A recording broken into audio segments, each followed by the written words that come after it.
Nathalie Roussel, connue pour avoir joué le rôle d'Augustine Pagnol, la mère de Marcel Pagnol dans La gloire de mon père et Le château de ma mère d'Yves Robert, a 67 ans ce jeudi.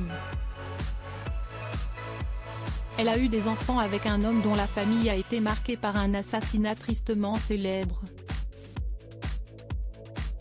Nathalie Roussel souffle sa 67e bougie ce jeudi 14 septembre 2023.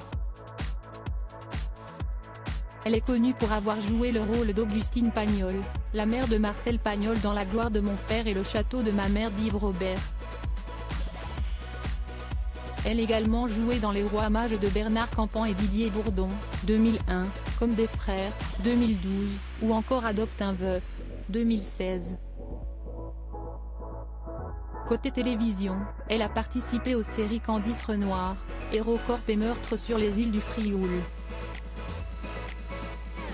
Plus récemment, les téléspectateurs de TF1 l'ont retrouvée dans la série Je te promets, dans laquelle elle incarne Florence dans une version plus âgée, quand elle n'est pas campée par Camille Leloup. Une belle carrière pour Nathalie Roussel, qui a déjà expliqué en interview à quel point elle apprécie son métier. Quoi qu'il arrive, je serai comédienne jusqu'à la fin.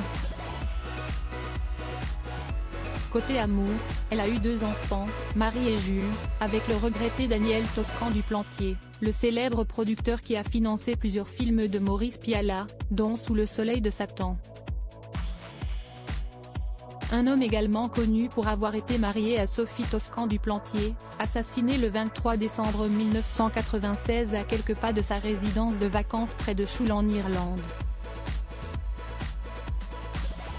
Une longue affaire. Sophie Toscan du Plantier avait été retrouvée morte en vêtements de nuit, en contrebas de sa maison où elle était venue passer quelques jours avant Noël. Selon les rapports de police, elle avait été frappée à la tête à coups de parpaing. Un suspect avait alors rapidement été identifié, à savoir Ian Bailey, un journaliste pigiste résidant à quelques kilomètres de là. Il était parmi les premiers présents sur les lieux du crime, et avait évoqué dans ses articles des éléments de l'enquête censés être connus uniquement du meurtrier et des enquêteurs. Le procès contre Ian Bailey s'est ouvert le 27 mai 2019 à Paris devant la cour d'assises, sans la présence de l'accusé. 4 jours plus tard, il fut condamné par contumace à 25 ans de réclusion criminelle. Avant d'être arrêté le 16 décembre par la police irlandaise, puis relâché quelques minutes plus tard. Cette arrestation faisait suite à une décision de la Haute Cour confirmant la validité du mandat d'arrêt émis par la France.